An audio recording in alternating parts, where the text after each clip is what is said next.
प्यारे बच्चों, पढ़ेंगे हम लोग अध्याय पृथ्वी घूमती। और वाकई में घूमती है पृथ्वी। किसका चक्कर लगाती? सूरज का लगाती। चलिए पढ़ते हैं इसके बारे में। आज से करीब 1500 साल पहले की बात है।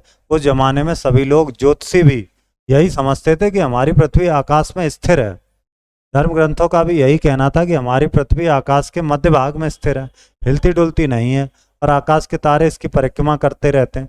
सैकड़ों वर्षों से लोग यही बात मानते आ रहे थे। किसी ज्योतिषी के मन में इस सवाल का लेकर कोई नई बात उठी भी होगी तो धर्म शास्त्रों के खिलाफ कुछ कहने का साहस उसमें नहीं था। मगर आर्यभट्ट में ऐसा साहस था। वे अपनी बात कहने में बिल्कुल नहीं चूकते थे। इसलिए उन्होंने धार्मिक विचारों की भी परवाह न करते हुए बड़े साहस के साथ पृथ्वी की गति, ग्रहण तथा आकाश की दूसरी अनेक घटनाओं के बारे में अपने नए विचार लोगों के सामने रखे। आर्यभट्ट हमारे देश के पहले व्यक्ति थे जिन्होंने स्पष्ट शब्दों में कहा कि पृथ्वी स्थिर नहीं है, यह अपनी धुरी यानी कि कीली पर उसी प्रकार घूमती जैसे लट्टू अपनी कीली पर घूमता है। जैसे लट्टू आपने देखा होगा, उसे घुमाते ना, उसी तरह पृथ्वी घूमती है। स्थिर तो आकाश का तारामंडल है, तो फिर आकाश के तारे हमें चक्कर लगाते क्यों दिखाई देते हैं? पृथ्वी घूमने का पता हमें क्यों नहीं चलता? आर्यभट्ट का उत्तर था, समझ लो कि नदी में एक नाव है और वह धारा के साथ तेजी से आगे बढ़ रही है। तो उसमें बैठा हुआ आदमी किनारे की स्थिर वस्तुओं को उल्टी दिशा में जाता हुआ अनुभव करता। उसी प्रकार आकाश के तारों की बात है। पृथ्वी पश्चिम से पूरब की ओर घूमती है, हम भी उसके साथ घूमते रहते हैं क्योंकि हम पृथ्वी के ऊपर रहते हैं। हम लोग पृथ्वी के ऊपर ही तो रहते हैं। इसलिए आकाश का स्थिर तारामंडल हमें पूरब से पश्चिम की ओर जाता हुआ लगता है। आज तो सभी जानते हैं कि पृथ्वी अपनी धुरी पर घूमती, सभी जानते हैं। इसी कारण धरती पर रात और दिन क्रम से होते रहते। लेकिन आर्यभट्ट के जमाने में यह बिल्कुल नया विचार था। हमारे देश में आर्यभट्ट से पहले किसी ने भी यह बात नहीं कही थी। धर्म ग्रंथों में भी यह लिखा था कि पृथ्वी स्थिर है। किसकी बात मानी जाए, धर्म ग्रंथों की, आर्यभट्ट की? उस समय धर्म ग्रंथों का ही पढ़ना भारी रहा। कोई भी ज्योतिषी धर्म भय के कारण इस मत को मानने के लिए तैयार नहीं होता था कि पृथ्वी अपनी धुरी पर घूमती है। यह ना आश्चर्य की बात, देख रहे हो, लोग ग्रंथों के चक्कर में जो सही बात है उसको भी नहीं मान रहे थे। आर्यभट्ट अपने विचार के पक्के थे। मगर मजे की बात तो यह है कि आर्यभट्ट के शिष्य और उनके शिष्यों के भी शिष्य लोग भय कारण अपने आचार्य के सही मत का खुलकर समर्थन नहीं करते थे। उनकी बात को स्वीकार करने में विश्व को सैकड़ों वर्ष लग गए। आर्यभट्ट पौराणिक मान्यताओं को आंख मूंद कर मान लेने वाले व्यक्ति नहीं थे।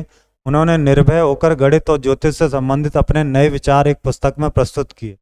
भारत के इस महान व्यक्ति के नाम का पता बहुत से लोगों को तब चला जब भारत के पहले कृत्रिम उपग्रह का नाम उनके ही नाम पर आर्यभट्ट रखा गया।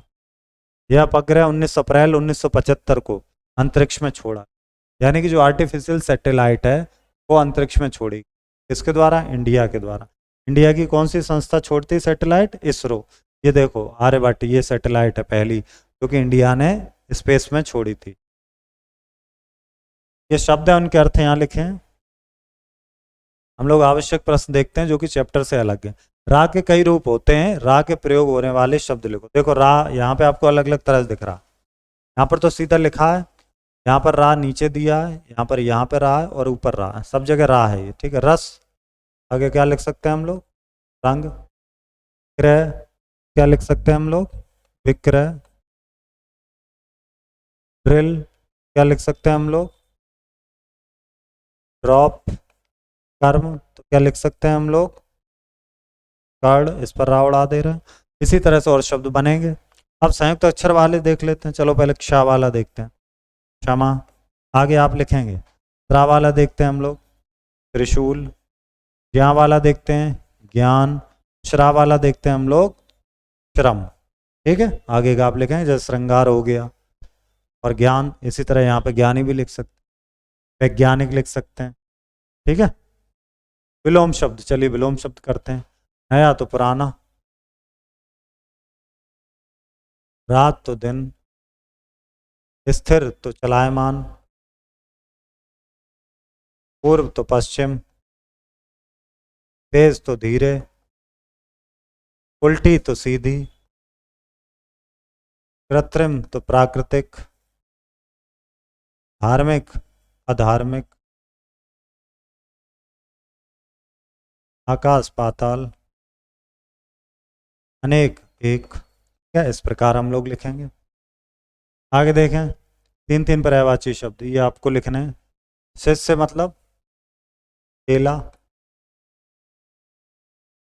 शागिर्द और अनुयायी।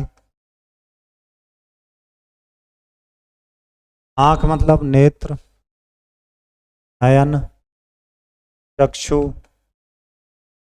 पृथ्वी मतलब भू, भूमि, धरा। रात मतलब रात्रि, चा। और रजनी, दिन, दिवस, भास्कर, दिवा। आकाश, व्योम, नभ, पर। ये सब क्या है? पर्यायवाची शब्द हैं इनके। चित्र की सहायता से आकाश में उड़ने वाले, अंतरिक्ष में जाने वाले साधनों के नाम आप लिख लेंगे। ठीक है, ये क्या है? रॉकेट है, ये हवाई जहाज है, ये हेलीकॉप्टर है, ये सौरमंडल है, ये सैटेलाइट है। ठीक है, ये स्पेस शटल है। अब आते हैं अगले अध्याय में। धन्यवाद।